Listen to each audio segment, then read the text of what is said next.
Hi, everyone. Thanks so much for joining. Today, we have with us a special guest, and I'm so excited for this discussion with Lori Metz. She is a therapist specializing in fertility, working with individuals, couples, groups on their journey to conception. Lori holds workshops, hosts a podcast of her own called Life, Love, Insight, Fertility Experience, and wrote the book, I Dreamed of You. It's the story of an egg donor baby. She is also working on an initiative to have donor conception and adoption included in the medical intake process, which is so important. Today, we are going to be having a discussion about being a recipient of donor egg and all of the things that go along with that. Thank you so much for being here today, Lori. Oh, thank you. I'm really thrilled and honored. So thank you for having me here today. So much Wonderful. to talk about when it Oh, comes to so this topic. much. Oh my People gosh. don't like to talk about. Yes, Yeah. and we're going to get into it because I think that if there was more discussion about it, people would be feeling like they're in a better place to make decisions. And so tell us about this initiative. Well, the initiative is really interesting because it came out of the work I do. Everything I've ever done comes out of the work that I do. So I don't have this roadmap. I just kind of follow the path, so to speak. And in my work, actually in a support group, this came up with intended moms. They would not, they actually, I have to apologize. It wasn't with intended moms, it was with moms after they had children through donor conception. They were concerned about when they went to the doctor, what to tell the doctor. Should they tell the doctor? And should they let them know that the child was donor conceived? And some moms were very, very comfortable with it, and some were not. And, that's a whole nother subject that we could talk about in a minute in terms of becoming comfortable with how you conceive your child and how that impacts your child. But what concerned me, having worked in healthcare for so many years, is the medical community not knowing whether or not they had accurate medical history. Because very often what would happen is they would put down the history of the parent raising the child, which is valuable. I want everybody to be very clear that whether or not you've used donor conception, the parent who's raising the child, their DNA is important too because it impacts that life. So I was thinking, this makes no sense to me that this conversation isn't being had. And why are we placing that responsibility on the recipient parent Mhm. or even the donor conceived person when it's a conversation that people aren't comfortable having yet?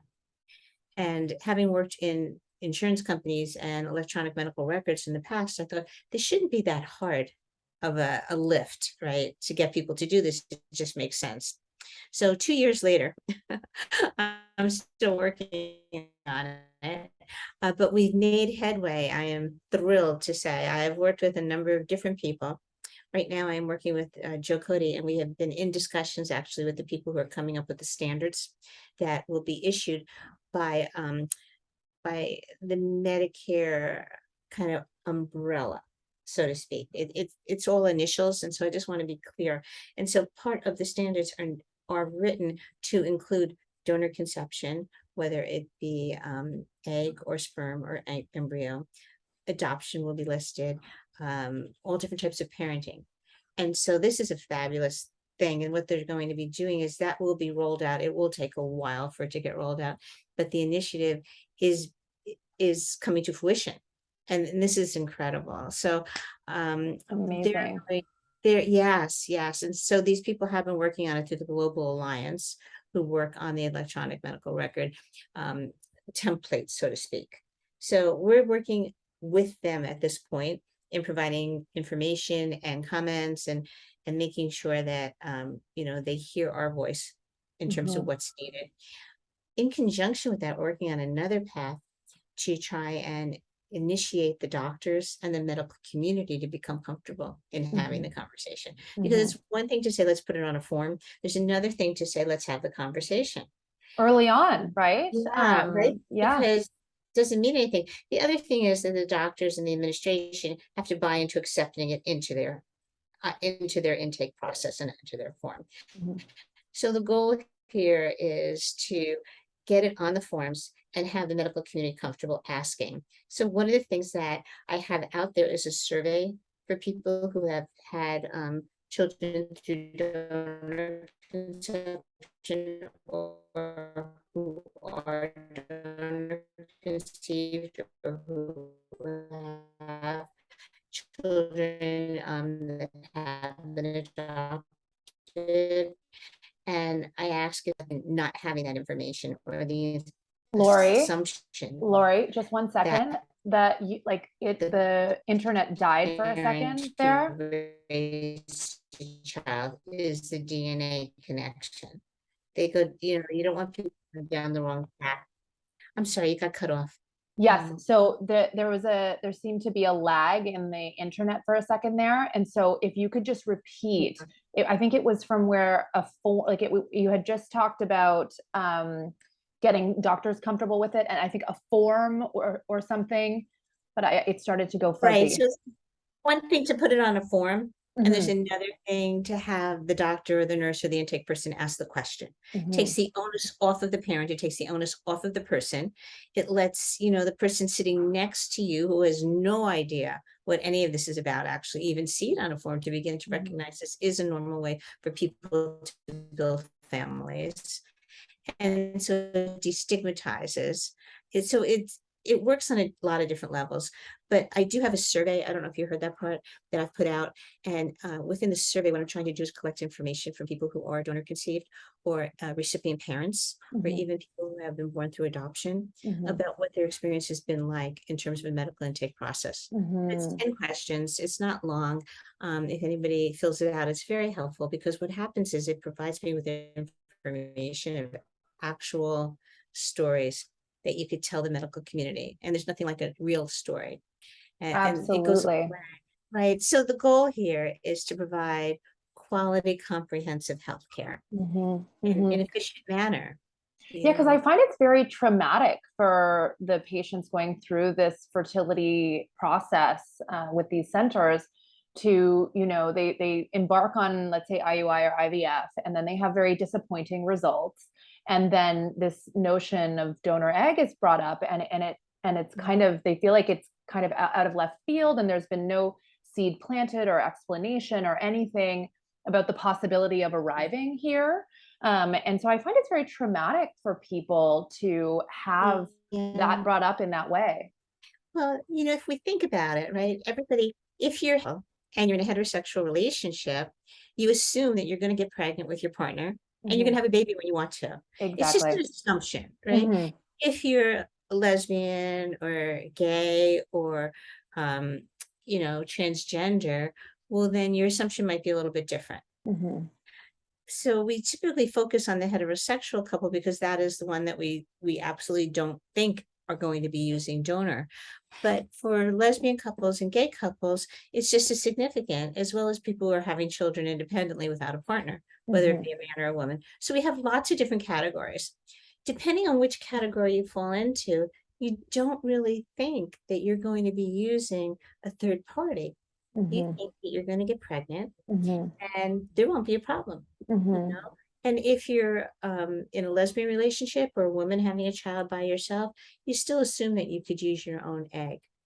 Gay men assume they're going to need to get an egg, baby and have a surrogate carry. The dynamic is a little bit different. So you go in assuming one thing, and then all of a sudden you start to have challenges. And all of a sudden this dream that you had starts to change into what's happening here. And you get diagnosed with a medical condition of infertility because it's a diagnosis. It's not as if you did something wrong or there's something wrong, that you should feel badly about yourself. This is a medical diagnosis that 1 in 8 experience, 1 in 8 of childbearing age. A recent study came out that said 1 in 6 have access fertility treatment of childbearing age. That's voluminous. And It is. It's concerning. It makes me concerned on so many levels. I remember doing a podcast on research that came out about how male fertility is on the decline.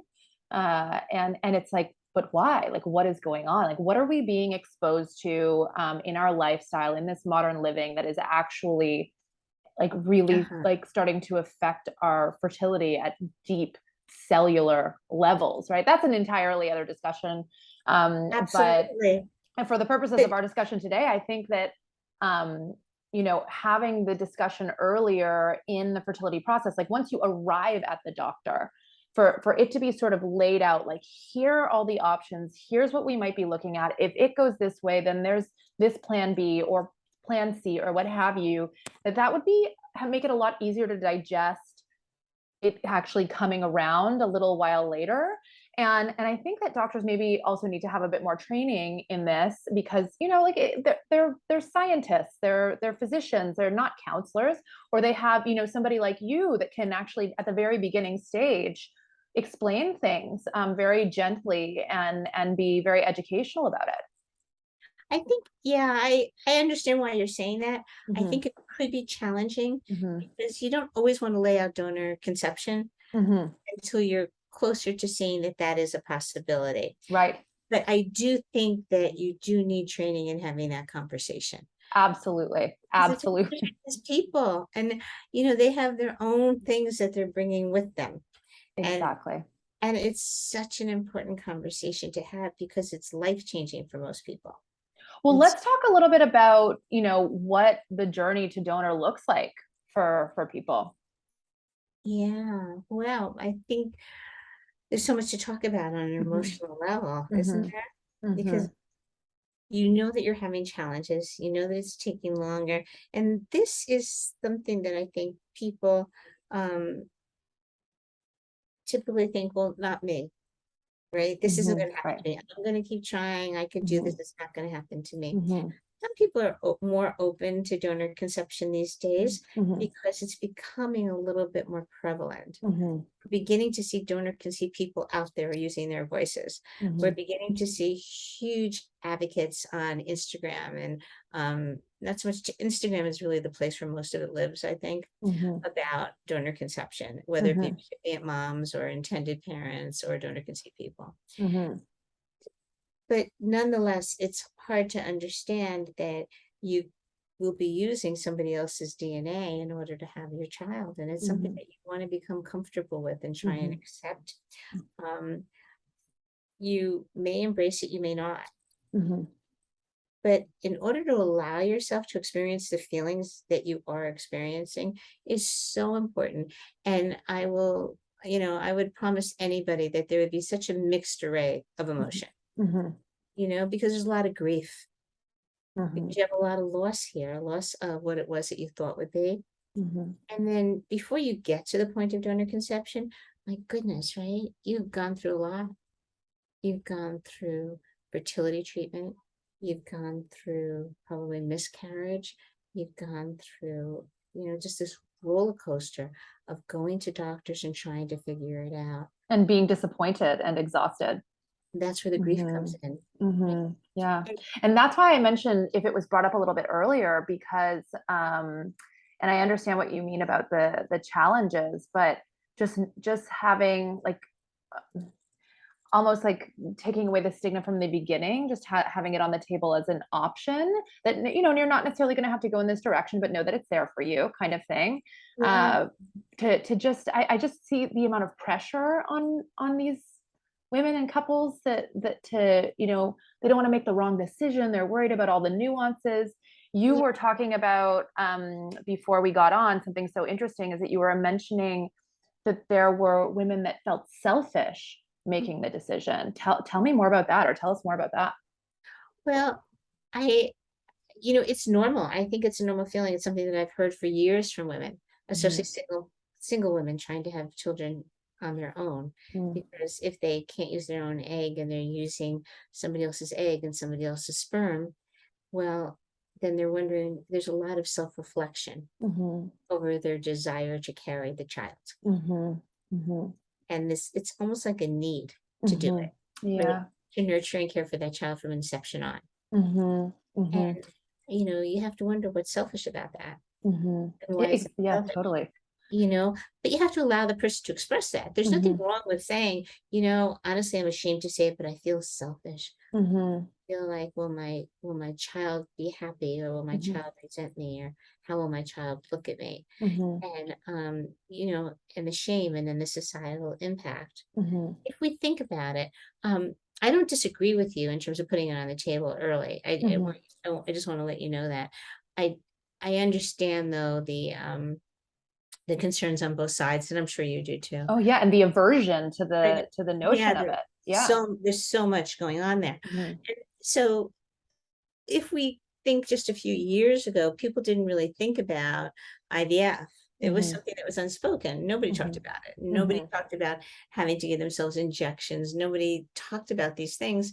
They might talk about going for an IUI, but not really to the degree. And I think donor conception will get there. Mhm.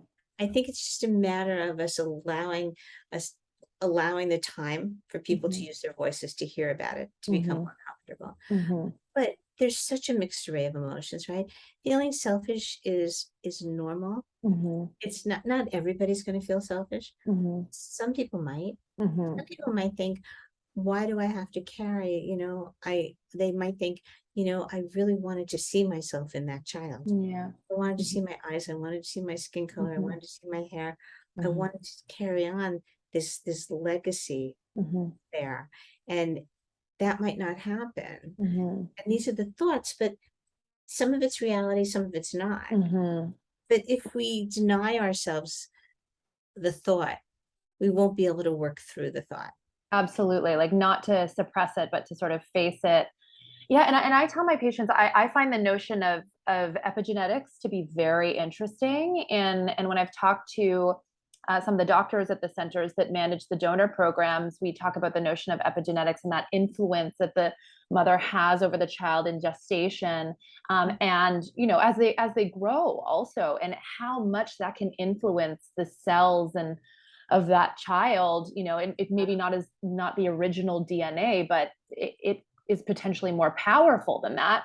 And all of my patients, I'd love to hear your opinion on this, that have had donor children, people have said to them, oh, it looks so much like you, and there's so much like you, and they're sitting there being like, and if you only knew. I, So I find that really interesting too.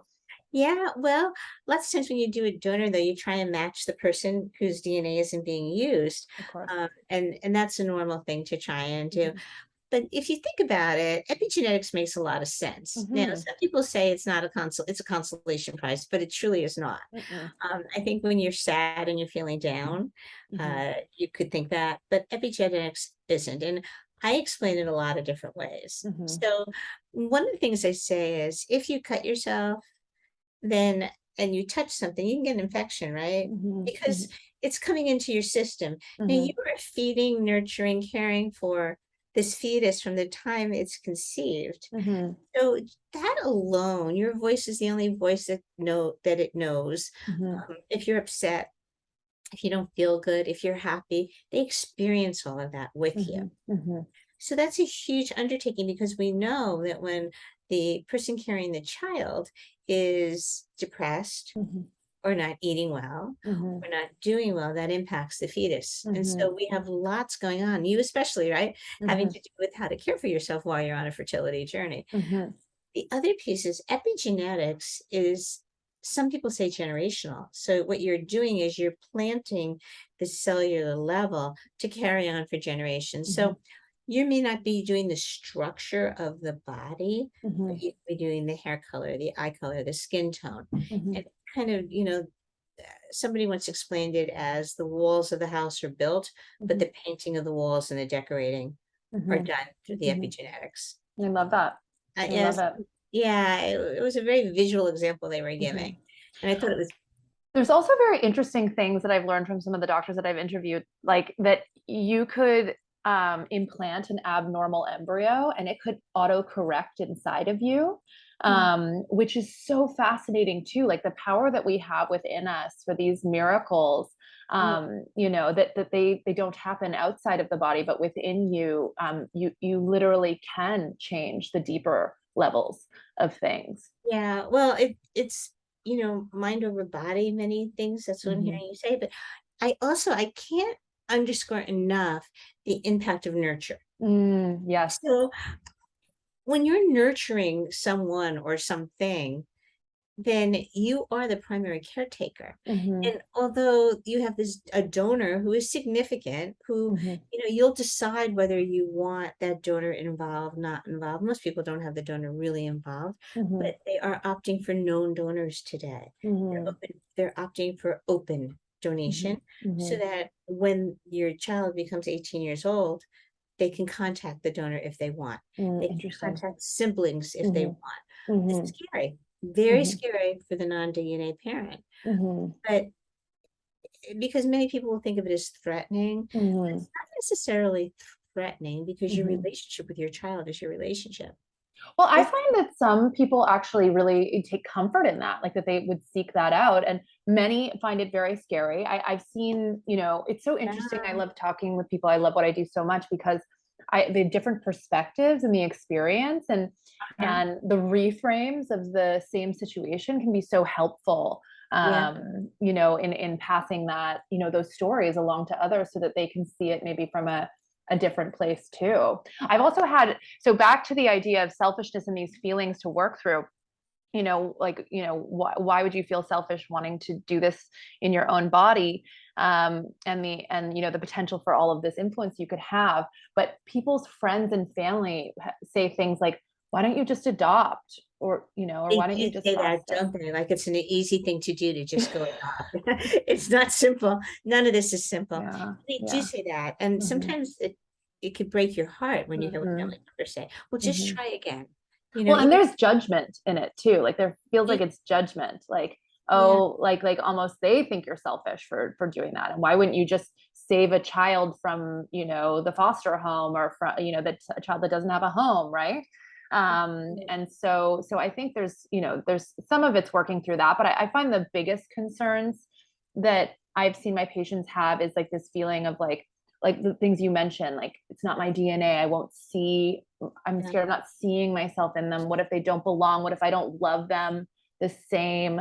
And I have never seen it be the case. The only thing I say to them is, there's the epigenetic influence, and there is, that everybody who's had a donor child that I've known has loved that child so deeply, and there has been no difference. And some of the patients I've had have had children from their own eggs, and then others from a donor. Well, what are your thoughts on that? What do you see people struggle with, and how do you advise them? Well, you mentioned a lot of different things right now. Yeah. So I want to go back for a second, if that's Hmm. okay, Yeah. to like family input Mm. and the isolation that you start to feel, Hmm. and how important it is to seek support where you Hmm. can find support. Hmm. Because don't forget, this is relatively new of a conversation in the Hmm. scheme of things. Hmm. So if you're going for donor conception and your parents are older or your grandparents are older and or their mindset is in a certain way, this is a very new concept for them to kind of wrap their brains around Hmm. or to accept. Religion sometimes comes into play with this, Hmm. and each religion has their own philosophy about it, which we probably don't have time to get into right now. But the point is, we don't want people to feel that isolated. What we Hmm. find is, though, that we pull away, and Hmm. part of it is educating, but to educate your parents or educate friends while you're trying to find comfort can be challenging. Hmm. And so what happens is we go from being open and honest and saying, yes, we're trying to conceive, and oh, we're having a little problem, to all of a sudden not wanting to talk about it. Hmm. But yet we were talking about it all the time, and now we're deciding we want to keep it private. And Hmm. for many people, keeping something private feels like a secret. Hmm. And so we need to discern between the two, the privacy and the secrecy for ourselves, to know Hmm. what the difference is and Hmm. how to set up boundaries Hmm. so that we could care for ourselves. Because it's very important for us to feel what we're feeling while we're going through this, so that when the baby arrives, we find some level of peace Hmm. with our decision. Hmm. So I tell this story quite often, but I was running a support group one day, and this woman was having her first of two children through donor conception. And oh my goodness, she was beside herself. How am I going to connect with this child? And why did I do this? And that was such a big mistake. And Oh, she was truly beside herself. Everybody in the group was a little bit worried because she was really due. Well, that night she went into labor and she delivered her first child. Mm-hmm. And I will tell you, from the moment she delivered that child, she fell in love with the child. Mm-hmm. And everybody in the group was so worried to find Mm-hmm. out how she connected. Mm-hmm. So as soon as a child, and it's a vivid example, and some people say, oh, please, when they hear that, but it's a true example. Mm-hmm. Once that child comes into the world, that becomes the focus, and how the child came into the world no longer does. Mm. I love It's that. it's not to say Mm-hmm. that how the child came into the world though isn't important. It's an Mm-hmm. important part of that child's history. Mm-hmm. And so one of the reasons why I wrote my book was because one of the exercises I give women to do in my support group is to write, oh, I'm so sorry, is to write a story to their child before the child is born, while the child is in the belly. And I do Mm. that for people with surrogacy as well. And people have problems. I'm just trying to turn the ring off. People have problems writing that story. Well, of course they have problems writing that story. It's really touches your heart, right? To begin to tell the story of how you came to have your child Mm-hmm. and why you wanted them there. Mm-hmm. And so that's how I came to write the book. I encourage everybody to write a story. And Mm-hmm. that story, even though it's for your child, it becomes cathartic, it Mm-hmm. becomes hopeful, it helps you through the process because there's several journeys going on here. There's yours. Mm-hmm. If you have a partner, it's your partner's, Mm-hmm. and then there's that of the child. Mm-hmm. You don't want to confuse them, even though it's the same family. I Yeah. love how you say that, it just kind of shifts naturally, that you have all these concerns. And then once the child arrives, like at least what I'm hearing is that, they kind of dissolve to a large extent. Like there'll be things to consider and what have you, but the energy and the focus shifts to the child and that love that comes very organically. And you're It, thinking less about all of the things that concerned you before. right now, the first year of life is hard Mm-hmm. because people, what do people talk about? What the baby looks like. Mm-hmm. And so that is hard because Mm-hmm. there's nothing to talk about when you see a baby, really, other than, oh, whose eyes do they have and who do they look like? And that will tug at somebody's heart, Mm-hmm. understandably, Mm-hmm. Mm-hmm. very understandably. But Well, in sorry, go ahead. no, it's okay. So on that topic, because you have very in-depth knowledge of what it's like on the other side. I know very well the process of conception and using donor and what have you, and have seen my patients on the other side of it. But you being more intimately involved in this process and knowing like donor children who have grown and what their experience is like, what is there to consider for preparing your child and for also preparing to be a parent of a donor child? Well, I think that's a great question, honestly, because it's so important to prepare ourselves. Mm-hmm. I think just to put more pressure on the parent, right? Think it starts with the recipient parent, but and the intended parent. Mm-hmm. When you decide to have a child through donor conception, you now have, a third person involved. There's a Mm-hmm. third party involved. Mm-hmm. And everybody is different, but all the research and all the science is showing that the earlier you tell the child, the better. Let them grow up knowing, because we want transparency so there's no secrets. We Mm-hmm. want open communication. Mm-hmm. It's really hard for some people to bring themselves to tell the story. But if you write a children's story or you make up a little song every night to sing to your child, well, then they have their story and they know where they came from. And there's never a time in their life when they have to find out because they've just always known. And then the issue becomes a little bit less. There are tools out there to help you tell your child if you have not. There's a tool called the Tell tool that Mm-hmm. was recently put out by Patricia Hirschenberg from the Illinois University of Illinois, and it's written to really help you tell your child if you haven't up to age 16. But what you find is the earlier you tell, the better, because when we make something just part of everyday life, it's part of everyday life. Mm-hmm. Now, that's not to say for anybody who's listening who hasn't told their child and they're 6 years old or 10 years old that, oh my God, I shouldn't, what am I going to do now? Of course, there's ways to tell them now. Mhm. Waited for them to get older so they could understand. Mhm. You know, you thought that it was best for you to have more information available. Mhm. Some people today are actually looking into finding out if there's like a donor sibling registry, or if there's a way of connecting with other people Mhm. prior to the child being born. People are in all different places. And I think the most important thing is to check in with yourself and know where you're at in the process. Mhm. But everything is showing that transparency is really the best for the family. Mhm. And it's hard for the person whose DNA is not being used. Mhm. But that is a process that they begin to become more comfortable with, because they're talking about it and they're seeing the relationship is there, Mhm. that they are the parent. Mhm. Because who takes care of that child and who raises that child is the parent of that Mhm. child. Well, also, I think it would, it would lift such a burden to share. So as early as one could, inform the child, then that makes you feel like you're free, that you're no longer holding Right. something within you in secret or what have you. So how early do you think it makes sense to share this news? Immediately. Immediately. Like 2 years old, three Oh, years I think old? the second they're born. I think immediately. That is my professional opinion on this. I Hmm. think, and that's why I ask people to write these little stories. Mm. I think the sooner you tell them, the more it becomes part of their life. What you Mm. need to prepare for them, and there's so many books available, there Mhm, really are, mhm, but mhm, there's something special about writing your own story. mhm, And I have some people that I work with who have two children, they write two different stories. mhm, Each child has their own. mhm, There was this one woman whose children are now in their 30s, who were born through traditional surrogacy, which is no longer really used. mhm, And I did a podcast with her actually a while ago, and she every night would sing a little song to each child mhm. about their conception and read them a good night story. Mm, You know, that's so just lovely.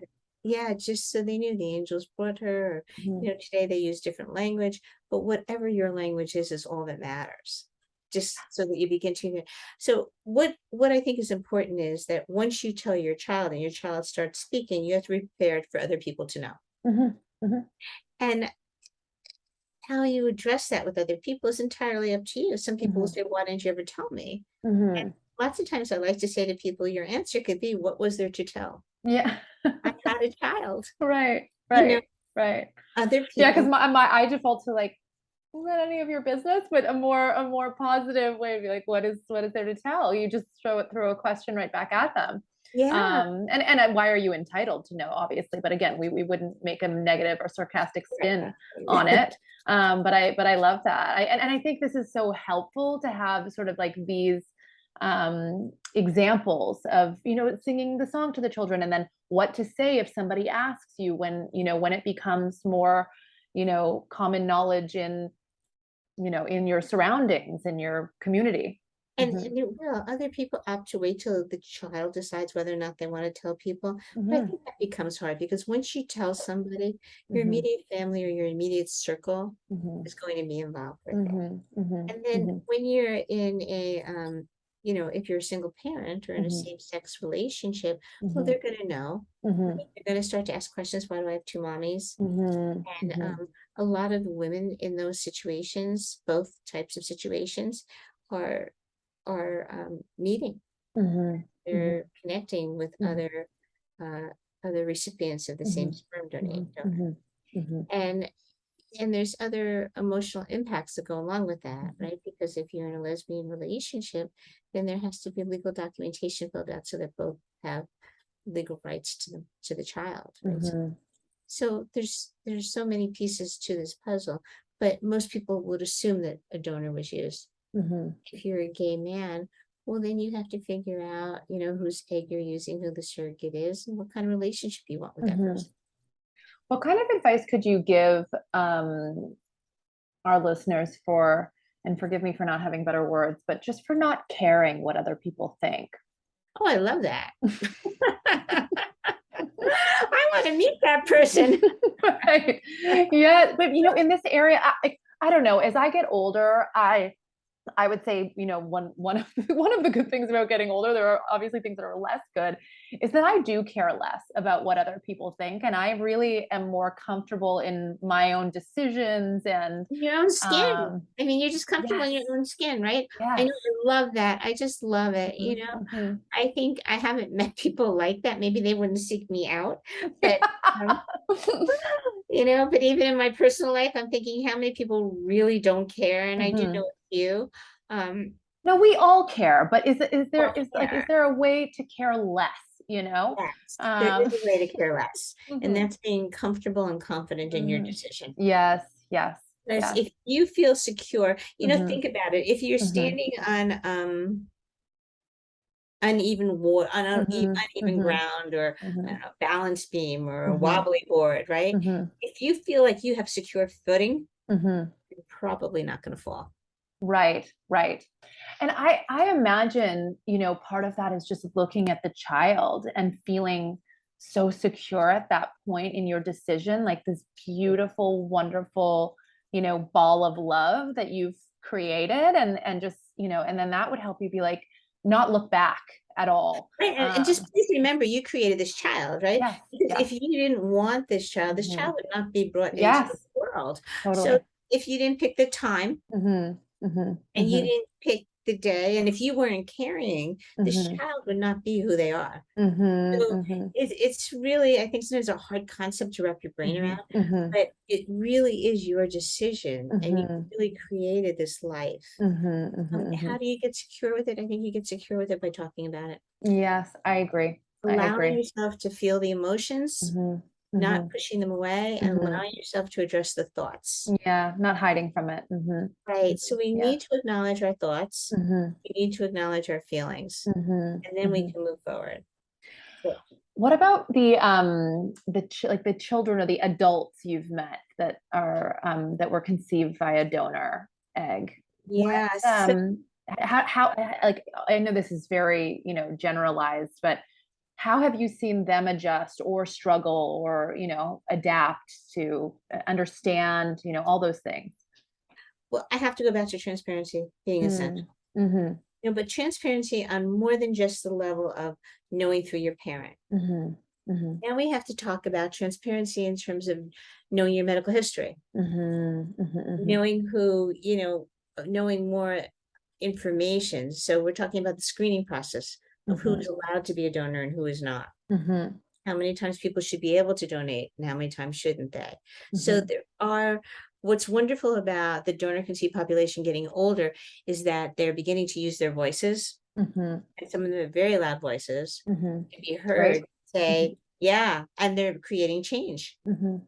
So there's legislative change going on right now to be recognized. There's change within some of the sperm banks, Mhm. and there's change within some of the egg banks, Mhm. because the most important thing is the screening that takes place. Mhm. Mhm. Mhm. And part of that screening is how you advertise to Mhm. obtain donors, Right.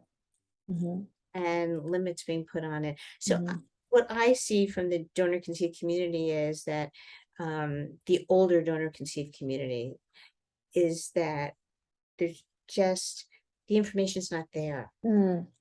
The transparency wasn't there. Mm. Finding out about siblings, finding out about, biological parents is very hard to come by.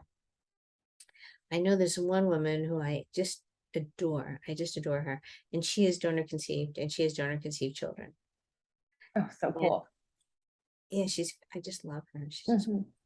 and at any rate, she, her feelings and her caring and her sensitivity to her children were remarkable, Mhm. because she looks at it from both sides, right? She Mhm. looks at it as a donor conceived person, but she also looks at it in terms of being a parent and raising these children. Mhm. And Mhm. there was so much going on Instagram with donor conceived people, and we have to, somebody once wrote on her Instagram page, "Your children will grow up to be advocates." And I loved what she wrote back. She said, "Hopefully, my children will grow up and not have to think anything of this." Right. Right? Right. And that's the goal. Mhm. And so, But they what won't have to be, yeah, advocating because it will already be, you know, I'm not going to use the word normal, but very integrated, we'll say, Right. into. So I think I had mentioned to you when I started my initiative, it was called Let's Normalize Third-Party Reproduction. And I got a little backlash for my wording in terms of the word normalize. And I shared with you that I actually had help in coming up with the wording from an intended parent and an advocate, because it was hard to find the right word. And the donor conceived community really told me very directly, and I appreciated that that should not be the word. It should be, let's normalize talking about third-party reproduction, because there's nothing not normal about being conceived with third-party reproduction. It is normal, but not talking about it's not normal. Right. And it just feels awful not being able to talk about it. It's just, one thing I've experienced in this era of COVID and this polarization of opinions and isolation and what have you is just how much happier I am with people talking, being honest. And I really do believe that everybody else is like that too. I feel like we all really do want to share and connect and be part of a community and be transparent. And so not feeling like you can share is just such a yucky, lonely feeling. I think I absolutely agree with you. And I think what we recognize is how important human connection is. So much, so much. Yeah, I mean, people aren't going back to the office full time. I don't think we'll ever go back to the office full time. I understand it. I'm sure you understand it. Everybody understands it. But people miss the socialization, the interaction in the office. Right. They don't miss these open workspaces, sitting next to somebody and not being able to hear themselves think. Totally. They don't like. Well, and having no work-life balance, like, not being able to go to a doctor's appointment or, like have a little bit of a slow morning one day. So I think the balance needed to change. It just went way too far in the opposite direction. Way too far. But the other part that I find fascinating is people who start jobs this way, remotely, seem to have more of a struggle adjusting. Oh, for sure. For sure. Yeah. How do you really feel like you're part of it? Like, I know we feel like we can connect a lot via, these electronic methods, but it is not the same as sitting in the room with somebody. It's just not. No, it's really different in many ways.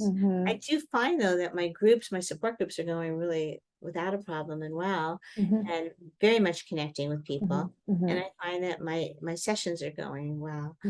I'm board certified in telemental health. Oh, cool. Yeah, I got it before COVID. Nobody knew what Zoom was, and now like the whole world knows Zoom. It's like, so it's really wild. And well, it's so convenient. It's amazing. Very convenient. But I do feel like, and I think that, for convenience, that this kind of, sort of method is great. But I do feel like we as people need to be with other people in person. Yes. Yeah, I agree.